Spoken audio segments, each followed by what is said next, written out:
जिन लोगों ने यह कहा था कि वहां पर चुनाव किए जाएं, उनको यह समझना चाहिए था कि कश्मीर के अंदर जिहादियों के जब तक दांत नहीं तोड़े जाएंगे, उनको पीट करके। सर्वोच्च न्यायालय में भी है, लेकिन फिर भी बार बार आप लोग उनको टारगेट करते रहते हैं। वो कह रहे हैं 370 को लेकर हमारा जो मंसूबा है उसमें हम कामयाबी पाएंगे और उसके लिए लंबी लड़ाई के लिए तैयार हैं। संगीत रागी साहब,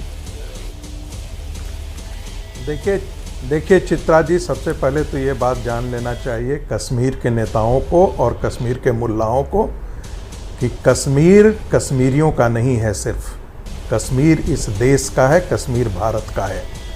दूसरी बात, इन मुल्लाओं को जान लेना चाहिए कि कश्मीर के भाग्य तय करने का अधिकार वहाँ की जनता को नहीं था, वहाँ के महाराजा को था और न उस गद्दार शेख अब्दुल्ला को था, जिसके बारे में कांग्रेस पार्टी ने इतना बढ़ा चढ़ाकर 70 साल में खड़ा किया शेख अब्दुल्ला के। मैं इसलिए कह रहा हूं कि उसी गद्दारी के कारण देश के साथ गद्दारी के कारण शेख अब्दुल्ला को पंडित जवाहरलाल नेहरू ने 1953 में जेल में बंद किया। हम करेंगे। और एक बात और बताता हूं, ये किसी के अरे तुम्हारा नहीं है, तुम नहीं करोगे ना तुम्हारे बाप करेंगे, तुम्हारे बाप का भी नहीं है जम्मू कश्मीर, ध्यान रखना। ये तू तड़ाक की भाषा तुम्हारे बाप का नहीं है जम्मू कश्मीर, कश्मीर भारत का है। संगीत रागी जी प्लीज, कश्मीर भारत का है। प्लीज इस तरह के, ये कोई मुल्ला इस तरह के शब्दों का इस्तेमाल मैंने बोला, प्लीज मुद्दे पर रहते हैं, मुद्दे पर रहते हैं। तू तड़ाक की भाषा नहीं, तू तड़ाक की भाषा नहीं, प्लीज प्लीज थोड़ा सा शब्दों की मर्यादा, इतना गंभीर मुद्दा है, तीसरी बात तरीके से बात करेंगे please. Sangeet Ragi ji please, Sheikh Owaisi ji please. 1900 सारे चाहते थे, ये जितने शेख अब्दुल्ला और उनके वारिस है नेशनल कॉन्फ्रेंस, ये देश में सॉफ्ट टेररिज्म को कश्मीर में प्रमोट किया। पहली बार 1971 में इनको लगता था कि पाकिस्तान और इनके परदादे उधर से आकर के कश्मीर को आजाद करा देंगे ये सारे इस्लामिस्ट फोर्सेज। 1971 के बाद इनको लगा कि नहीं, अब पाकिस्तान की पिटाई हो चुकी है, कोई आजाद नहीं चलाएगा, तब जाकर के इन्होंने कश्मीरियत और सद्भावना की बात करना शुरू की। इसके बाद दिल्ली एकॉर्ड हुआ और शेख अब्दुल्ला कांग्रेस पार्टी के साथ वहां साथ में चुनाव लड़ा, लेकिन इसी रिगिंग के कारण 1979 में टेररिज्म वहां पैदा किया। देखिए ये चीज ध्यान रखना चाहिए, मैं तो बार बार ये कहता हूं, जिन लोगों ने ये कहा था कि वहां पर चुनाव किए जाएं, उनको यह समझना चाहिए था कि कश्मीर के अंदर जिहादियों के जब तक दांत नहीं तोड़े जाएंगे, उनको पीट करके ठीक नहीं किया जाएगा, तब तक यहां चुनाव कराना ठीक नहीं है। ये जिहादी फिर से चाहते हैं कि कश्मीर के अंदर जो है पहले की ही तरह जो है वो बम फूटते रहे, बम धमाके होते रहे, लोग मारे जाते रहे। इनकी माइंडसेट इस्लामिस्ट है, इसलिए इस चीज को बहुत गंभीरता से ध्यान रखने की आवश्यकता है। और मुझे लगता है ये जो हंगामा किया जा रहा है, फिर भी कश्मीर के अंदर आतंकवाद की भावना को खड़ा करने की, अरे तुम्हारा ही नेशनल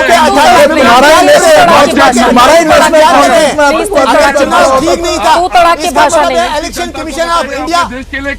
कमीशन ऑफ इंडिया की विजडम पर आप शक करते हैं। देश की महंगाई पहुंचाई कहां? आपने देश के लिए क्या अच्छा किया? बस हिंदू मुस्लिम कौन क्या खाता है, कौन क्या पहनता है, यही हमारा देश है।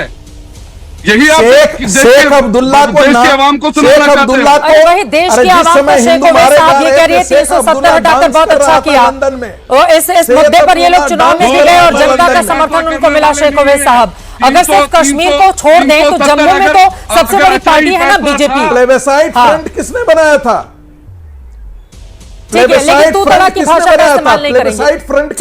ठीक है, सलमान निजामी जी की एक टिप्पणी में लेकर बार बार शेख अब्दुल्ला की बात कर रहे हैं। संगीत रागी जी, शेख अब्दुल्ला इस देश के बड़े बड़े पदों पर रहे, ठीक है, वो जम्मू कश्मीर में बड़े बड़े पदों पर रहे, ठीक है, उनकी पार्टी के लोग भी संसद भवन में हैं। प्लीज तू तड़ाक की भाषा नहीं, तू तड़ाक की भाषा नहीं। जितना आपको संगीत रागी जी इस देश के संविधान ने अधिकार देकर रखा हुआ है, उतना ही शेख अब्दुल्ला की पार्टी को भी देकर रखा हुआ है। प्लीज तू तड़ाक की भाषा का इस्तेमाल नहीं करेंगे। अब मैं सीधे सलमान निजामी जी आपके पास आते हुए, अब्दुल्ला के बारे में बात करने का मुझे अधिकार है क्योंकि वो गद्दार था। प्लीज सर, और देश के साथ उसने गद्दारी करने की कोशिश की। ठीक है संगीत रागी जी, पंडित जवाहरलाल नेहरू की जनता ने उनकी पार्टी को कई बार चुना था, लोकतंत्र के आधार पर ही चुना था। प्लीज इस तरह के शब्दों का इस्तेमाल नहीं करेंगे। सलमान निजामी, अब अगर आप जम्मू कश्मीर के लोगों का दिल जीतना चाहते हैं, जिसके लिए खुद प्रधानमंत्री नरेंद्र मोदी लगातार लगे हुए हैं, तो उनके दिल को जीतने के लिए इस तरह के शब्दों से परहेज करना होगा ना संगीत रागी जी।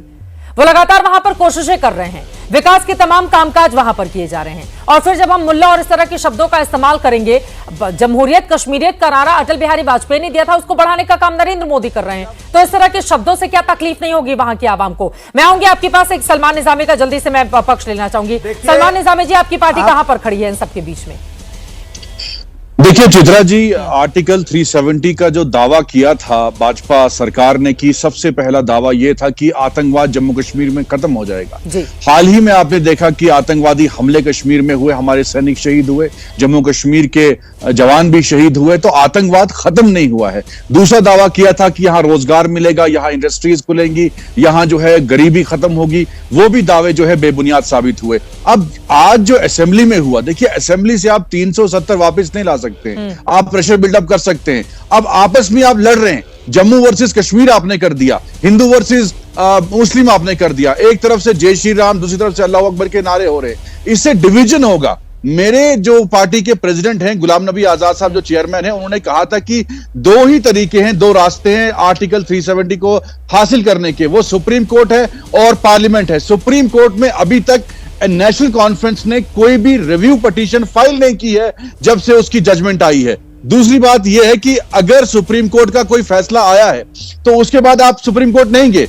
दूसरा, आप पार्लियामेंट की अगर बात करें, एनसी के 2 एमपी हैं जो पार्लियामेंट में 2 साल से चुप हैं, खामोश हैं, और वहां भी अभी तक कोई रेजोल्यूशन जो है सबमिट नहीं किया गया पार्लियामेंट में, अगर रहुला साहब के द्वारा या मियां अल्ताफ के द्वारा 370 वापस है।